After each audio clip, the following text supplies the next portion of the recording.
Pembinaan teknis dan administrasi yudisial ini digelar di Kota Malang, Jawa Timur pada 12 dan 15 Juni 2026. Kegiatan ini diikuti Ketua dan Kepala Pengadilan Tingkat Banding se-Indonesia, serta Ketua dan Kepala Pengadilan Tingkat Pertama Kelas 1A khusus dan Kelas 1A di Ibu Kota Provinsi dari 4 lingkungan peradilan di bawah Mahkamah Agung. Dalam sambutannya, Ketua Mahkamah Agung Republik Indonesia, Sunarto, memberikan pengarahan kepada peserta yang hadir. Ketua MA bilang, pembinaan teknis ini untuk memperbarui pengetahuan peserta terhadap berbagai perkembangan dan kebijakan Mahkamah Agung. Pembinaan teknis ini meliputi 3 komponen, yakni pembinaan teknis yudisial, pembinaan organisasi dan yudisial, serta pembinaan disiplin dan kode etik.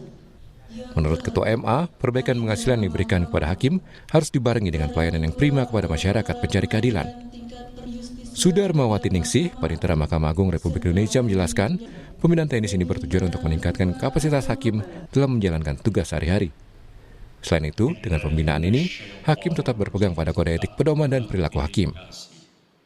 Tujuan tentunya apa yang disampaikan beliau ini yang mengandung di dalamnya bagaimana peningkatan kapasitas para hakim ketika menjalankan tugas sehari-hari yang tentunya berpegang pada kode etik dan pedoman dan perilaku hakim yang juga di dalam pembinaan diberikan oleh Yang Mulia pemahaman tentang bagaimana organisasi di Mahkamah Agung.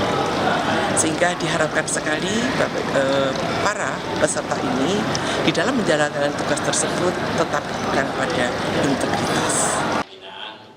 Selain itu, dengan pembinaan yang diberikan langsung oleh Ketua Mahkamah Agung, peserta tetap berpegang pada integritas. Dedi Prasetyo, Kompas TV, Malang, Jawa Timur.